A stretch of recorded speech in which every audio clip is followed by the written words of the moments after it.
A lot of people know how to play a triad. A lot of people know how to play a major triad, minor triad. You know how to play it in root position and in different inversions. But how do you make them sound good? That's what we're going to talk about today.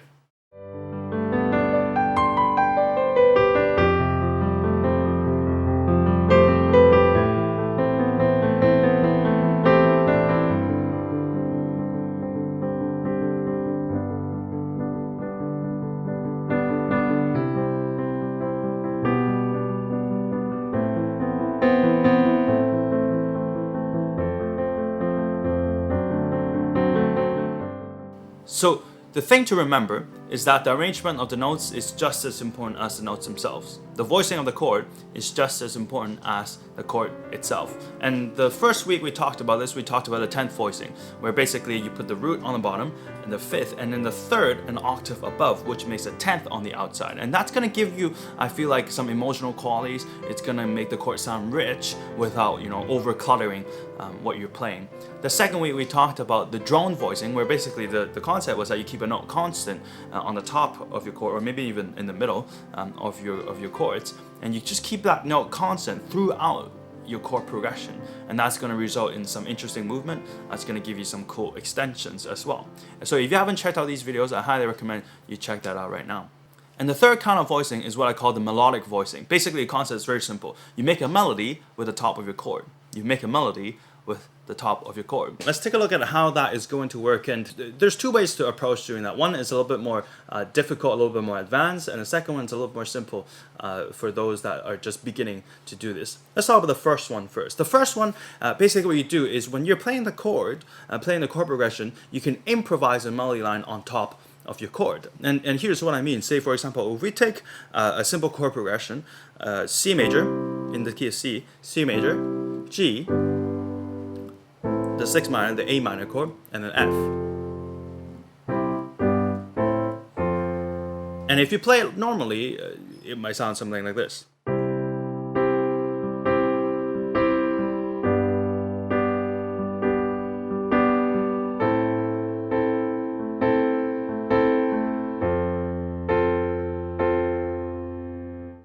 This is sort of like you just close position and everything's voice led very well, it's pretty smooth. But what if we try to improvise a little melody on top of that? What's that going to sound like?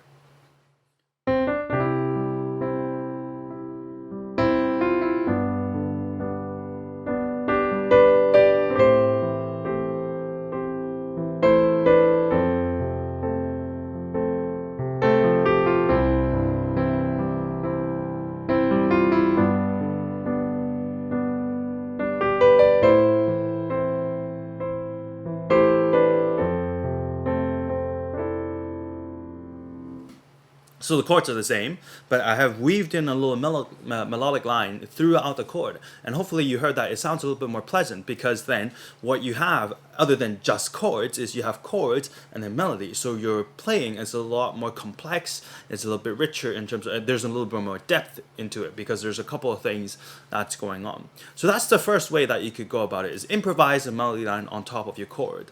But there's a couple of disclaimer here. The first is, if you end up improvising your melody line a little bit too busy, then it runs the risk of distraction, especially if you're accompanying somebody. And the second sort of disclaimer is that, or the second thing that we have to take note of, is this is a little bit more difficult. Because you will have to sort of get used to playing melody line on the top of your chords, and then you also have to learn which sort of notes you like, which, to be honest, comes from experience. But that's the first way. Now, if that's a little bit too difficult, then what you can try to do is use the second approach to learn this melodic voicing. What you can do then is you can take an existing song that you know, take an existing song that you like, and perhaps you have a score of that existing song, or you sort of know the melody by ear. What you can do is you can play the chords while tracing the melody line on the top. So, for example, I've taken, let's use two song examples. The first one, it's by Hillsong, the song Still. This is a song that I think it's pretty relevant to us during this time. And the chords go something like this.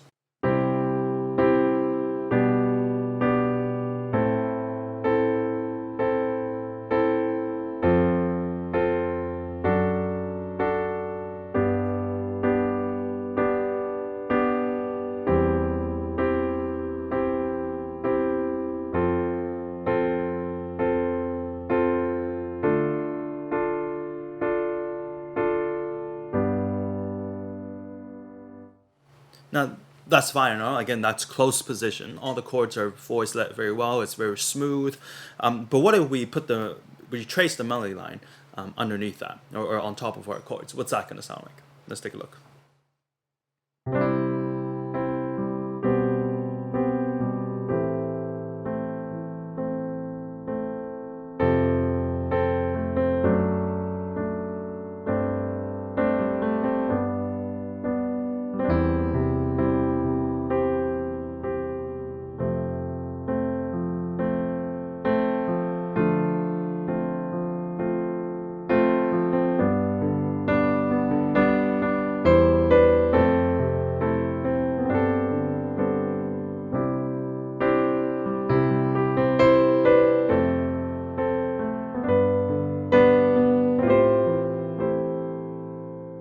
And so on and so forth.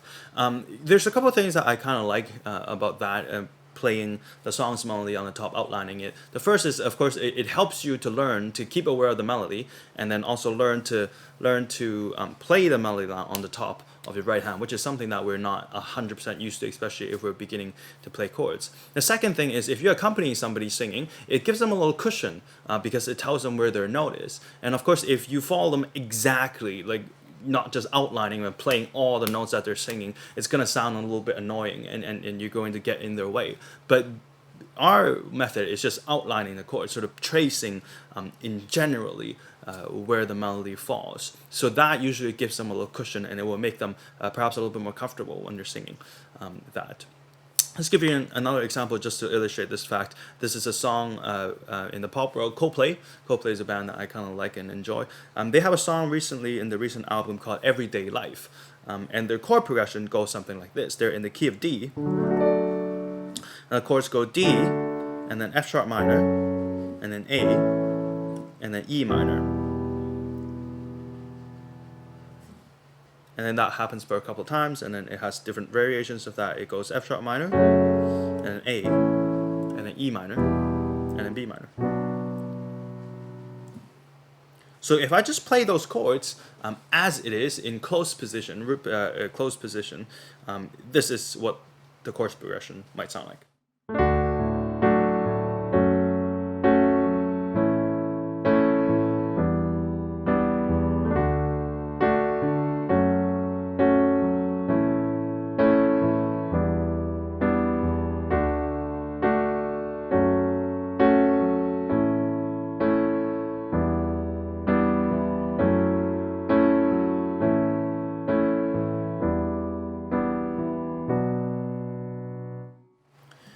Which is completely a valid way of playing. But what if we hint the melody line on the top of our chords? Let's take a listen how that's going to sound.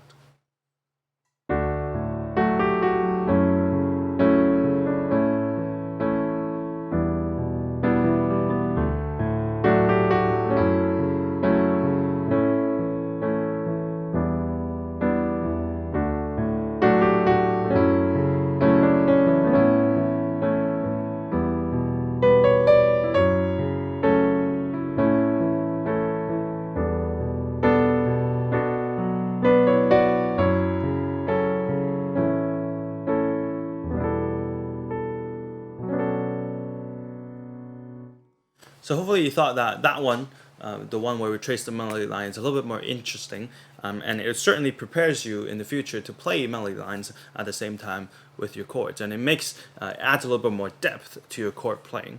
So that's how you can voice your chords, or maybe add some dimension to your chord and make those chords sound more interesting. What I've done this time is that I have transcribed some of the stuff that I played, and I've uploaded them as a PDF for you so that you can practice it. But I think more importantly, what you should do is you should take songs that you like, whether you have sheets or not, whether you learn them by ear, and if you know the chords, what you can do is you try to trace the melody line on the top of your chords and play at it that way. And I think with practice like that, then what you can do is you can slowly migrate from just playing the song's melody to improvising some melodies on your own. And in that way, you can add some depth to your chord playing and your chord voicings, and they will sound a little bit more richer. So for the past couple of weeks, we've been talking about three kinds of voicings: the 10th voicing, the drone voicing, and then also the melodic voicing. And you probably already know, the closed voicing positions where you just play a triad in CEG or EGC or GCE position. And when you vary these four kinds of voicings throughout your playing, you're gonna realize that, hey, the chords are the same. The chord progression hasn't changed, but all the chords now sound a lot more richer. Sounds a lot more. There's more variety, and applying to the position of the piece, it fits much better. But now there's one little catch, though. You probably noticed this, is that I cheated a little bit as we go through these videos. I haven't actually just stuck with the CEG in a chord, the triad of chord. I snuck in some extra notes in the chords, and you'll probably notice this in the drone voicing video or in the melodic voicing just right now. I haven't actually followed all just the triads of the notes, of the chords, and that is what we're going to talk about in the coming videos. How do we add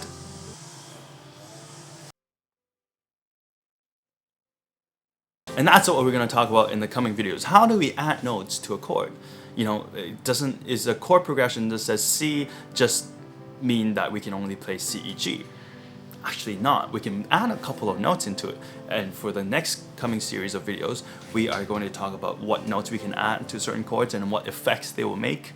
And I'll walk you through all the different combinations in the weeks to come. So make sure you subscribe to the channel if you want to learn about that. Stay tuned and share it with any of your friends that you feel like this is going to help them. Share it with them, and hopefully I'll see you next time.